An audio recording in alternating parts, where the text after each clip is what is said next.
Hi everybody and welcome to Lost Genre Reddit Stories. Today's video is a one-story video based on a post from Am I the A-Hole with an update and additional context to get a fully rounded story. So, if you want to get started with the story, then just use the timestamps below the video. Now, I'd like to give a quick shout out to everyone that supports me. Thank you so much, it really means a lot to me. Now, let's get started with today's story. This post is from the subreddit Am I the A-Hole and it's by user Throwaway05232021A. Am I the A-Hole for taking away my wife's access to our money? I have been married to my wife Ashley for 7 years. I am the only one that works. Ashley spends her time volunteering at a charity she started. I am fine with this as I make enough for both of us. In financial decisions, we have equal say. I will admit that I am the numbers nerd of our relationship, so I do the budget and handle our investments. My wife has equal input into the budget. We both have to agree on it. Like many people, we are saving for retirement and a couple of other financial goals. Ashley's sister and her family are going through a lot of financial issues at the moment. My brother-in-law lost his job and my sister-in-law is reaching out to my wife for help. They are asking us for us to cover their monthly expenses. I said no. While we have some discretionary money, we don't have that much. Both my wife and I get fun money to spend however we wish each month. I told my wife that I would match whatever amount of her fun money she wants to give her sister from my fun money. My wife doesn't want to do that. She says that won't be enough money. She wants us to reduce the amount we are saving each month to help her sister. I refused. I do not want to jeopardize my family's future for her sister's present.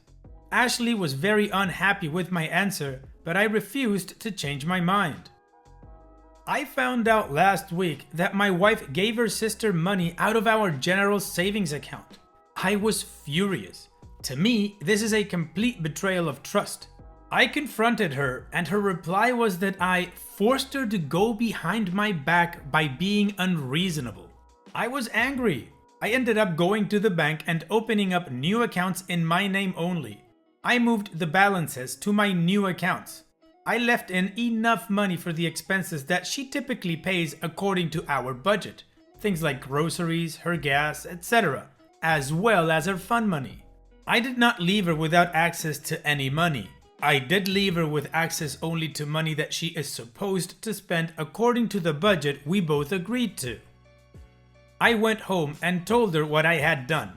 She is accusing me of financially abusing her. I pointed out that she is the one that abused my trust, not the other way around. That it is on her to prove to me that she is worthy of my trust because after what she did, I don't trust her anymore. She said if that was the case, she should just leave, that she wasn't going to be treated as a child. I told her to leave then because I wasn't going to give her the opportunity to steal from me again when it is clear that she isn't even sorry for what she did. She left to stay with her sister. I believe that I have every right to be angry, and what Ashley did was a betrayal of our agreement on how we are going to do finances in our marriage. However, now that I am not quite as angry, I have to wonder if my response, taking away her access to the money, was out of proportion to her action. Did I go too far? This was the first time she ever did anything like this. Did I let anger get the best of me? Am I the a-hole for taking away her access to the money? Well, OP, in my opinion, this is kind of a tricky situation because you say that you both have an equal say regarding your financial decisions. And by removing her access to the money, you kind of are taking away this decision making from her. However, it is also very true that she made a unilateral decision regarding both of your money, something she should not have done. So like you say in your last paragraph, she did steal, but from the both of you. Maybe a safeguard for this not to happen is that any withdrawal from your savings money should require both of your signatures or something of the sort. Now, regarding your sister-in-law situation, it is very sad that she's going through financial trouble. But in my opinion, both you and your wife need to be on the same page as how much you guys are willing to help her. I feel like your fun money offer is good enough. It's not on you guys to take full-on responsibility for your sister-in-law's expenses. Clearly, your wife thinks differently. Now, one thing I have to say, the fact that you forced her to go behind your back because you were being unreasonable according to her, that's BS. She just didn't like what you said and did what she wanted to do anyways. And that is not right. Now, the fact that she is accusing you of financial abuse makes me think that she doesn't really know what that means. And what you did was simply a reaction to what she did. However, I would correct the fact that she has no access to your savings. But what do you guys think? What would you do if you were in OP's situation? Let me know in the comment section, and now let's move on to the community comments to take a look at their judgment.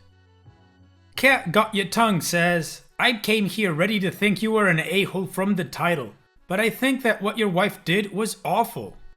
You said you would contribute the same amount of money as she did to her sister, doubling the loan effectively. And your wife went behind your back to unilaterally take joint funds so her fun money wouldn't be affected.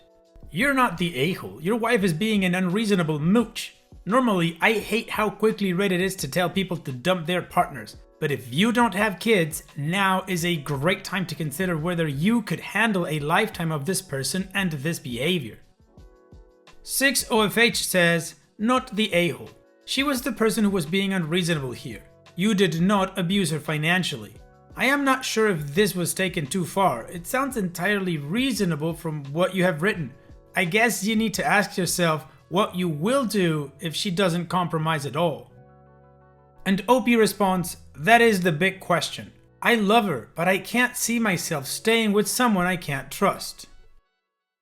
Desert Native says, not the a-hole. She financially abused you. She took money from your household account to give to her sister, even though you two had already discussed it.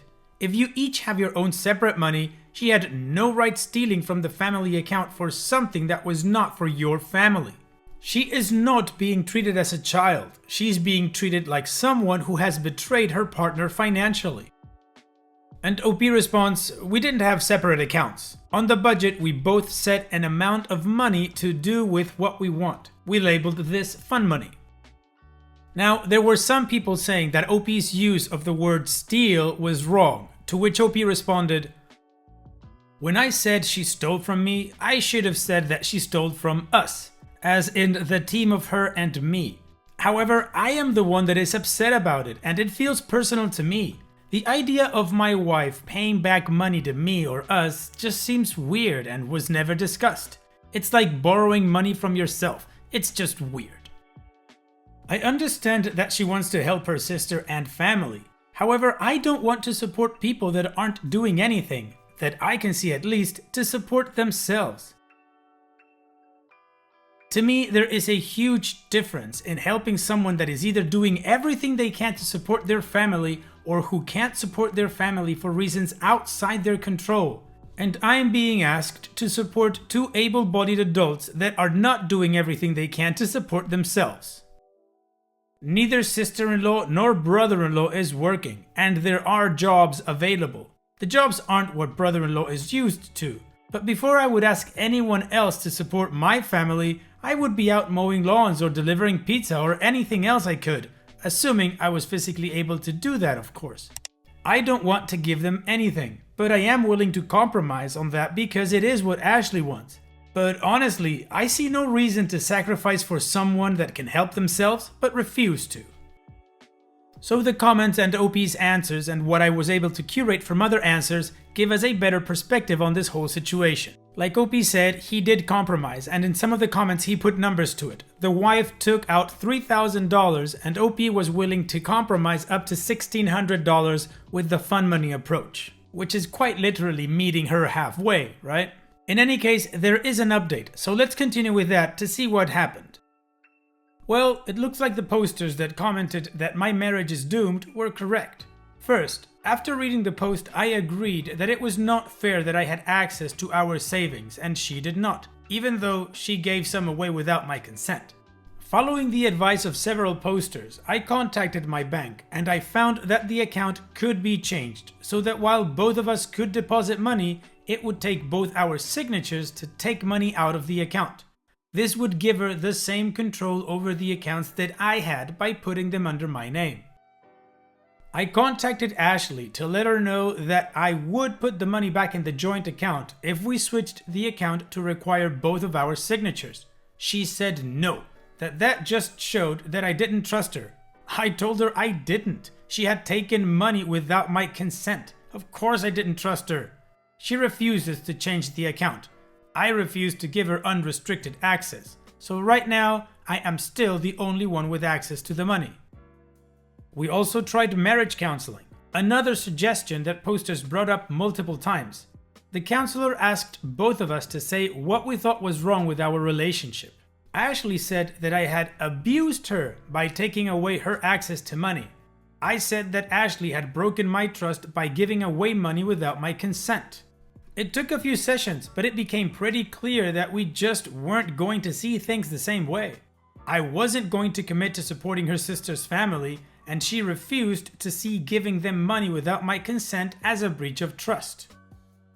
The kicker came when it was close to the end of the month, and Ashley demanded, not asked, demanded, that I put $3,000 in the account for her to use to pay her sister's bills.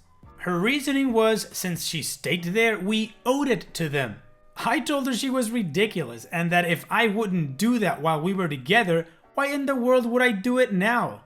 She walked out of the session and told me that she wouldn't continue counseling until I agreed. I contacted a lawyer and filed for a legal separation and will be filing for divorce. I found that I am legally obligated to pay usual and ordinary bills of the household, but I am not required to pay any bills for where she moved to since she left voluntarily. So I am doing what I am required to, including things like paying for her car insurance and her cell phone, but I am not giving her access to any other funds. She has asked, more like demanded, I give her money as she will be getting it when we divorce. But I don't have a way of making sure whatever she is given comes out of the final settlement, so I am refusing. And that's it for the update. Now, I did curate a little bit more information from OP's answers to the comments on the update to give us a more rounded story, so let's move on with that. I am divorcing her because I no longer trust her and I can't be with someone I don't trust. Whether I was right or wrong about not wanting to help her sister, the fact is that she betrayed my trust when she went against my wishes to give $3,000 to her sister. We had an agreement we made prior to our marriage that we both had to agree to spend any money outside of the budget.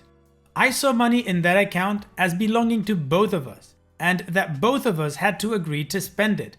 She obviously saw it as something she could spend however she wished without my agreement. Let me be clear. The fact that she was not sorry made it pretty clear to me that she would do it again, and I was not going to give her the opportunity to do that. I was fine with Ashley having as much control as I do over our finances. That was the way it was set up. I was not fine with her doing whatever she wanted without my consent. I am sure she would not have been fine if I had done what she did either. There is no way around the fact that I controlled the deposits. I am the only person earning money. But I never even mentioned, let alone threatened, to withhold depositing my paycheck into our accounts. I was hoping to hear my wife apologize and admit that what she did was wrong. I didn't get that. I was hoping that if she apologized, I could forgive her and we could try to get back to our life together. It became clear it wasn't going to happen. She betrayed my trust.